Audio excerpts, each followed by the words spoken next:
উত্তরবঙ্গের পথে পথে আপনি যদি যাত্রা করেন, আপনাকে একটি বাহনে চড়তেই হবে বাধ্যতামূলক। সেটি হচ্ছে ভ্যান। আমি এখন একটি ভ্যানে চড়েছি। সম্ভবত এটি একটি ব্যাটারি চালিত ভ্যান, যেটি আমরা ঢাকায় আসলে চড়ার কথা কল্পনাও করতে পারি না, চড়িও নি কখনো। এখানে মানুষজন খুব স্বতঃস্ফূর্তভাবেই ভ্যানে চড়েন। আর রিক্সা আমার তেমন চোখে পড়েও নি, প্যাডেল চালিত রিক্সা। ব্যাটারি চালিত রিক্সাও আছে কিছু কিছু, তবে ভ্যান খুব জনপ্রিয়, তাই না ভাই? এখানে ভ্যান খুব জনপ্রিয় এখানে, না? একটা ভ্যানে কতজন লোক ওঠে? 8 জন। আপনি পঞ্চগড়ের? তেঁতুলিয়া, না? আচ্ছা আচ্ছা। আমি তো তেঁতুলিয়া প্রায় ঘুরতে আসি আপনাদের এখানে, আমার খুব ভালো লাগে।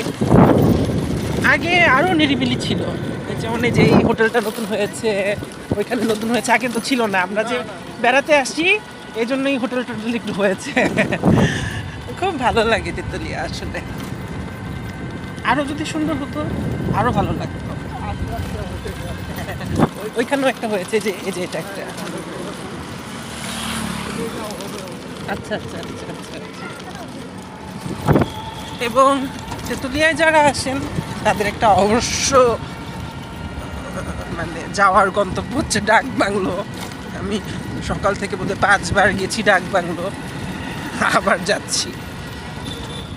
আর কিচ্ছু করার নেই, পাখির ডাক শোনা, নদী দেখা, আর সবুজ গাছপালা দেখা, এই তেঁতুলিয়ার অ্যাক্টিভিটিস।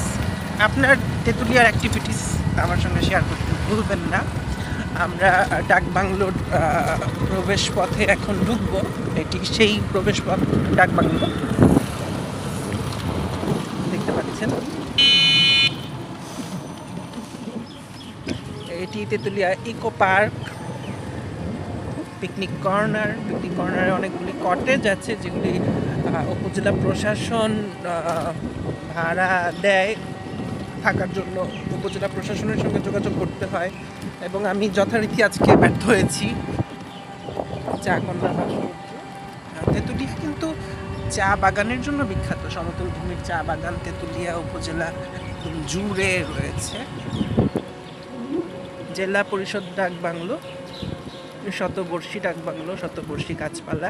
চলে এসেছি আমরা।